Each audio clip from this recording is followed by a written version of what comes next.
Good evening friends, কেমন আছো তোমরা? আশা করি সবাই খুব ভালো আছো। অনেক দিন পর আবার তোমাদের সাথে কথা বলছি। মানে কি বলবো, আমার ভিডিও এডিট করারই আমার সময় হচ্ছে না। প্রচুর ভিডিও জমে গেছে, কিন্তু আমি এডিটই করতে পারছি না।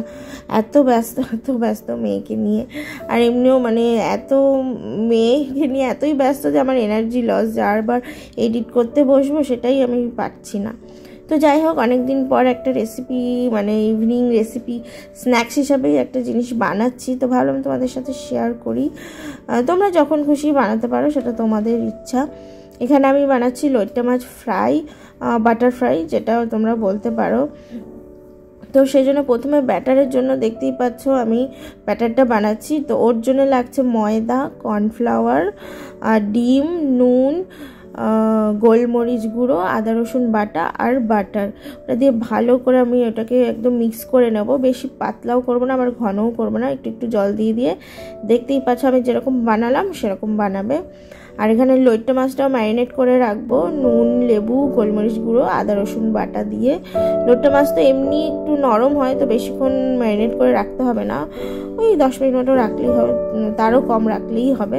কিংবা সঙ্গে সঙ্গেই তোমরা করতে পারো, কোনো অসুবিধা নেই।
আর এখানে আমি কড়াইয়ে তেলও বসিয়ে দিয়েছিলাম।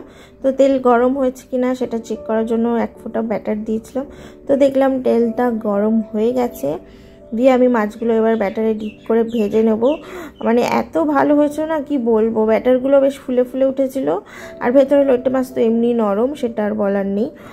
তো এর মধ্যে একটু গোলমরিচ না, বিট নুন ছিটিয়ে নেবে, তো একদম পুরো দোকানের মতো। আর সস বা চিলি সস কিংবা টমেটো সস যেটা দিয়ে তোমরা খেতে পারো, খুবই ভালো লাগে। একটা কি বলবো, স্ন্যাক্সই বলতে পারো, স্ন্যাক্স হিসাবে। তো তোমরাও এটা ট্রাই করতে পারো, তোমাদেরও খুব ভালো লাগবে।